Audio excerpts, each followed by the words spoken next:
Today's top story from the perspective of someone who's there. You are looking live. This just in. Not my beat. All right, Chris Russell, how are you, sir, first of all, on this lovely Friday? Hi, Craig Hoffman. How are you? You should have played, Anthony, you should have played Who Let the Rooster Out, you know? Yeah. I mean, if we have that remix. But I guess sometimes they let me out of the cage. Yeah, we're going to let you crow a little bit, because I saw you were in a kerfuffle on Twitter today, which is weird, because that's never happened to you before. Bit of a kerfuffle about the offense today. No one's saying that that they had a good day. What made it a particularly bad day, and how concerned are you about it? All right, so a couple of reasons why I'm concerned, but I'm not like, oh my gosh, panicked, like they can't ever fix it, is because we all know the similar storylines, right, that we've all been talking about, which is installing a new offense, rookie plus quarterback, largely new offensive line with 4 different moved pieces or new pieces, good defense, not game planning, all of that stuff, right? Going against a good defense, all of that stuff that you hear. Here's my problem, Craig, and you've been out there a bunch, right? Mm-hmm. I mean, first of all, there was an illegal man downfield penalty. There was 2 false start penalties, and there was, I think, an illegal shift penalty. So the officials were there. So very sloppy in that regard. The other problem is, a lot of the throws that they made were there from the quarterbacks.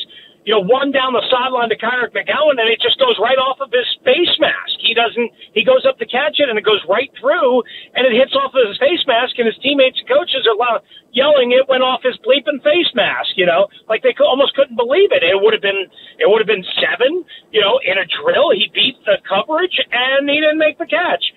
There was a terrible interception from Sam Howell in the right flat to Benjamin St-Juste as he tried to kind of lollipop the pass over St-Juste. And, of course, Ben read it. It was right to him. He leaped up a little bit, boom, and picked him off. There was another interception. I want to say it was Cam Curl, but I could be wrong. I don't have my notebook right in front of me as I'm driving here. But there was another interception that did not look good. There was another drop pass from a receiver where the receiver literally had the ball thrown at his chest plate in his hands, and he slips and he kind of falls. As he's trying to make the catch, there was nobody around him. He doesn't make the catch. He starts bobbling it all over the place, and then it falls to the ground. There were countless more examples of this, but what I'm trying to get at is I don't even think, Craig, and maybe Anthony would disagree, that this was a byproduct of great defense. There was some great defense. Emmanuel Forbes had a really nice practice, a very tight coverage several times on Terry McLaurin.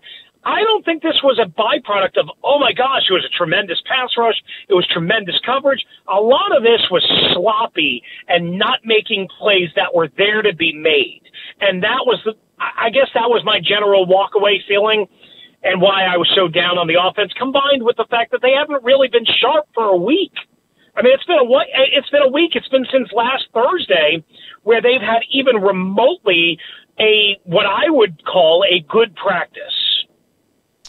So interesting, and a lot of, well, first of all, great information, which I think is the most important thing, right? We want to make sure everybody that can't go out to practice, especially on a day where the fans are not allowed, so it's not like there was 3,000 people that are like, yeah, nope, that's what I saw too. So great stuff. Here's how I would try to contextualize it, and here's where I would start to poke some holes and say what at least for me personally, what I care about, what I don't care about, and feel free to agree or disagree if you think they speak to larger issues where I say they don't. Like a Kyrick McGowan drop, I don't care. With all due respect to Kyrick McGowan, who's actually a pretty good player. Like he could show up somewhere as a 4th receiver and have a couple hundred yards on a season and make a big play or two. But he ain't making this team. And so those kinds of drops, I would say add to the frustration, but actually don't matter in the long term.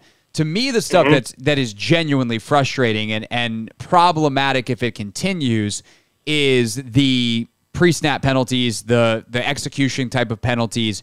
Those things are huge problems because those are drive killers. They show a lack of discipline and attention to detail, which is kind of the whole new thing with this team with Bieniemy. So depending on whether those were starters, second teamers, guys that might actually play, or third teamers, I would say that is a problematic. But they actually have been fairly clean throughout camp on that stuff. So I would say one bad day doesn't really move the needle for me. Well, I agree in general with almost everything you said, but they weren't good.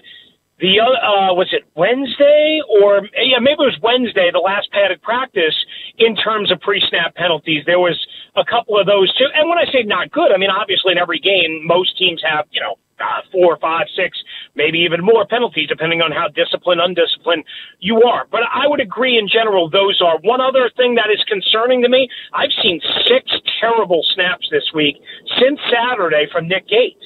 And I mean terrible by like way high over Sam Howell's head, to the point where the dude almost needs a ladder to go up and get it. Now, he's pretty good at snaring them and saving them, but that is the kind of, you call drive disruptors, penalties. I agree with you. That's sometimes a drive disruptor when you have a bad snap and the timing of everything is thrown off. And thank goodness Sam has been able to corral them. But Craig, I mean, they've been, if Sam's 6 foot, soaking wet, they've been 7.5, 8 feet in the air and over his head.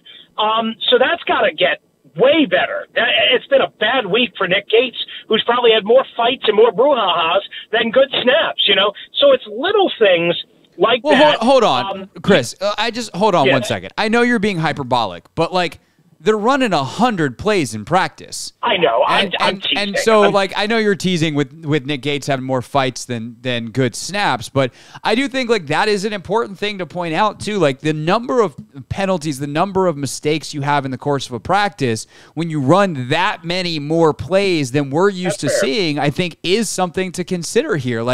I think what made today, and Chris Russell's with us, as if you didn't know, here on the Hoffman Show on the Team 980, the thing that I think made today so frustrating for everyone is it seemed like the volume of mistakes was significantly higher, where they've had the issues on other days, but it's sporadically here and sporadically there. And over a 2.5 hour practice with literally 100 plays in it, if 7 or 8 go awry, then that's just the price of doing business in the NFL. It seemed like today there was a higher intensity. And I guess I'm just not that I'm saying you're freaking out and you think they're going 0-6, 0-17, and I'm not putting that on you, but it does seem like this was a very bad day, and and this was like the worst one by far. But some day has to be the worst day, and it just happened to be today. At least that's the way I see it. You were there though, and I wasn't. Fair.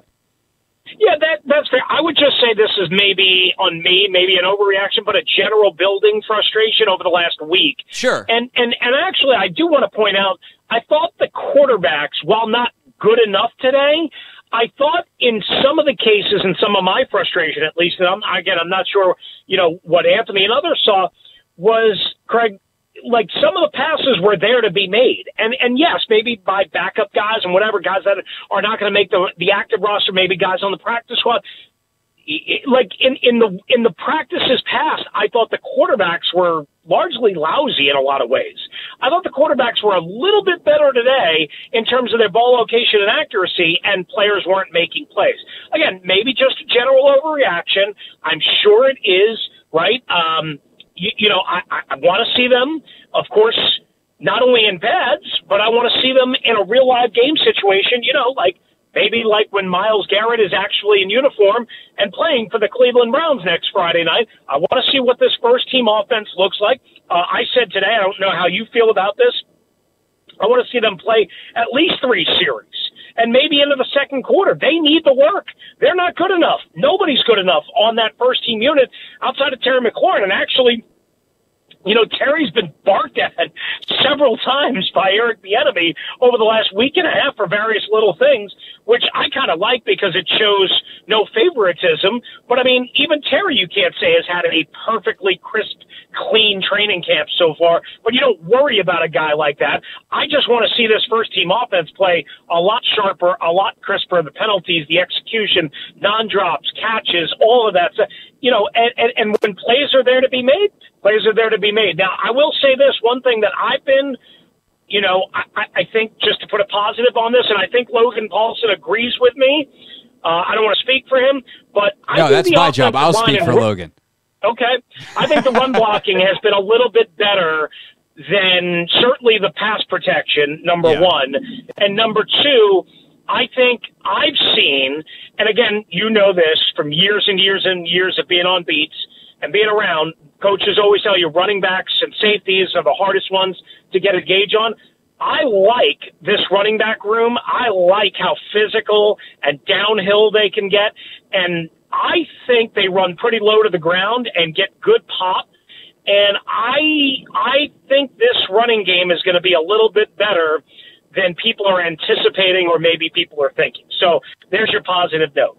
So I agree with you that the running offensive line play, running game offensive line play has been better than pass pro. Logan also does agree with that. I know that because we talked about it extensively on the podcast, so I will speak for him, or at least relay his opinion. But I want to go back to your negative thing when you tried to spin things positive and have people take a deep breath.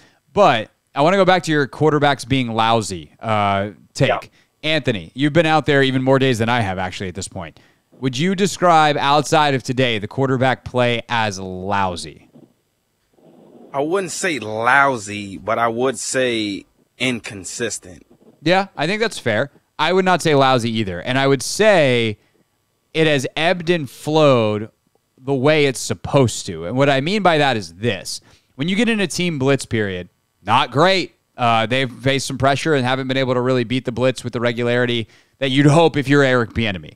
When they're in 11-on-11, they've faced a lot of pressure. The first-team offensive line has not done well against Montez Sweat, Chase Young, John Allen, and Deron Payne because what offensive line will? Certainly not this one. And the pressure has caused some issues. But I do think largely in 7-on-7, they've been pretty good. Certainly, they've had a couple of turnovers here and there, and the defense still gets to win some reps. But I generally think that, like, when some drills are designed to be more offensive or offensively friendly, they've done better. When they've been defensively friendly, they've done worse. What that's ultimately going to translate to is I don't know. I think Cleveland next week, I agree with you. I hope they play quite a little bit and we get to see more. But even then, they're not game planning. But I think, Chris, like, I've been doing this long enough now to just go, and we try to say this every year as much to ourselves as we do to fans, and then we fall in the same traps. And I'm determined this year not to do it, which might make me look extremely stupid by week 1 or 2 if the offense stinks. But I just try not to take too much out of this because training camp is stacked against the offense. And specifically this training camp with talent and continuity disparities. And I just, like, when you say the quarterback play is lousy, I just kind of go, like, yeah, it hasn't been awesome, but I think lousy's too strong. Listen, that's fair, and that's where I sometimes get in trouble with my, what do you call it, hyperbole or whatever. Maybe I was a little bit too strong. Honestly, I thought, like, if I just rewind, right, last Friday, I thought the first 2 days of camp, they were pretty good. I thought they were pretty sharp. And then it seems like, for me, since last Friday and continuing Saturday and even this week, they got a little bit better this week. Last Saturday, I thought bad. Now, maybe that was the heat. Maybe that was 4 days. No, they were definitely bad on Saturday. Yeah. By all accounts. I just think, you know, like, to me, when you start missing shorter, easier throws, that's where I get really concerned. I don't mind you missing a 40-yard in the air throw down the like today. I think it was Howell airmailed one for De'Ami Brown, who had beaten his coverage, and he overthrew him by 8 yards, right? And it was totally uncatchable. I don't go crazy over that. I mean, sometimes you say, you know, if you just pull the cord, you have a big play.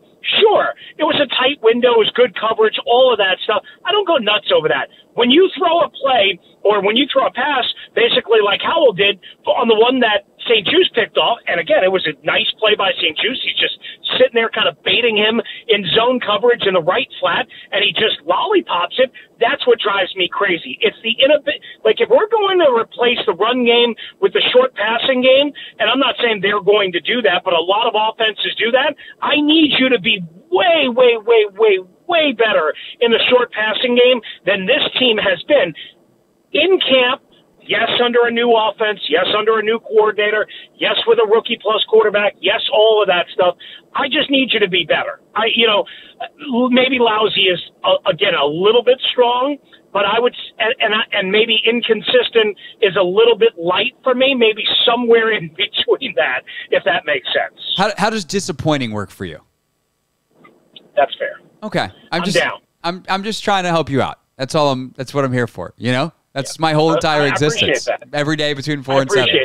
I appreciate that. I appreciate that. Yeah, you know me. I've never been a master with words. So somehow I'm in this industry, and you do sometimes just fine. my brain doesn't exactly match up. I need you to stop talking about Chris Russell like that. That's what I need right now. Now I'm gonna build you back up. We need you to stop talking about Chris Russell like that. Chris Russell's with us here on the Hoffman Show. Of course, the sexier headline today, though, Chris, is the fisticuffs, is the fights, is the intensity from McLaurin, getting in St. Juste's face after he stands over a teammate who he had broken up a pass against.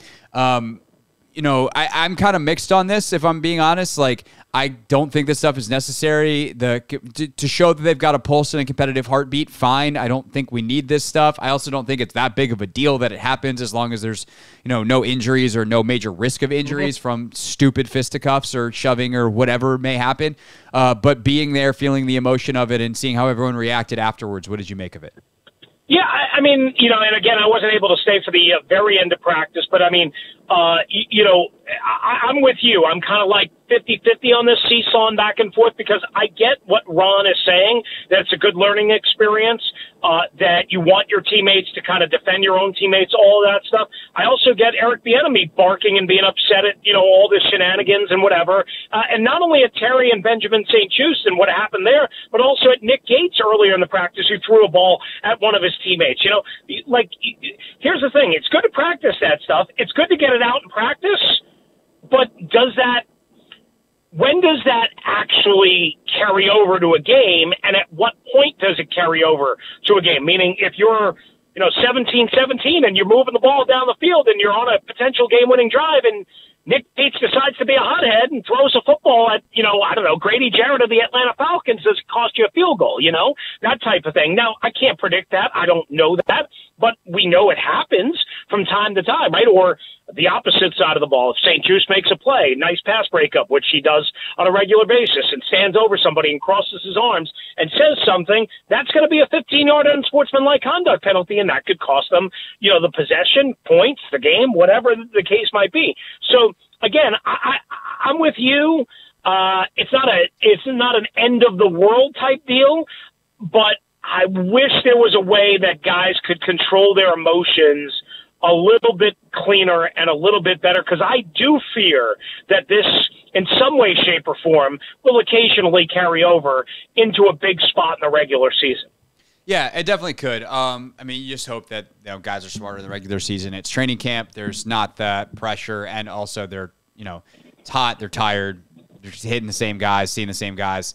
These kinds of things happen, but you're right. Like, showing that you have the composure is better than not. So that's that. All right. Anything big planned for you next week on the show that you would like to tell the people about? Or are you just going to take the weekend and regroup for Monday? Well, I'm going to take the regroup. The weekend we had Mike Sellers on today, so that was a really good conversation. If people want to go check that out, the podcast available, of course, on the Odyssey app or the team980.com. It was great to catch up with Big Mike, who I guess you didn't get to cover. I did. First couple of years on the beat. And no, I've heard he's a phenomenal dude, though. Oh, yeah, and strong like bull, man. And he wants to get into the NFL in terms of coaching. He told me that last week. He basically said that, again today. So, he's been working at IMG Academy. So that was today. As far as next week goes, I'll be out there at practice, of course, and we'll get a couple of interviews and hope from guys as we've been doing throughout the week. But other than that, man, go to Cleveland on Friday. I'll be at Cleveland Brown Stadium for the show next Friday and the preseason game, and then going to do some family stuff. So, love that. Yeah, that's pretty much in a nutshell. I love that for you. I love that for us, that you're going to be there. It is kind of crazy that, we're going to be 97 minutes from kickoff a week from now. Yeah. It's crazy. Yeah. crazy. Yeah, you're right. So maybe we'll talk to you next Friday from Cleveland. We'll talk to you from the stadium. I'll have my people call your people. You know. Well, yeah. Call my people. Schedule it. I'm a little bit booked. Got a very busy schedule, but somehow I'll try and make myself available. Okay, we'll figure that out. Thank you, sir. Enjoy your weekend. Have a good weekend. Bye. Bye, Chris Russell. Everybody, Anthony, that man is one of a kind. He is definitely one of a kind. He definitely sounds very concerned about the offense. He does. I feel like he's less concerned now because I made him self-conscious about his concern, which is one way to approach it. Hey, I don't know, man. I don't know. I don't know. Anthony Haney. Put that on a T-shirt. This is the Hoffman Show on the T980 and the Odyssey app.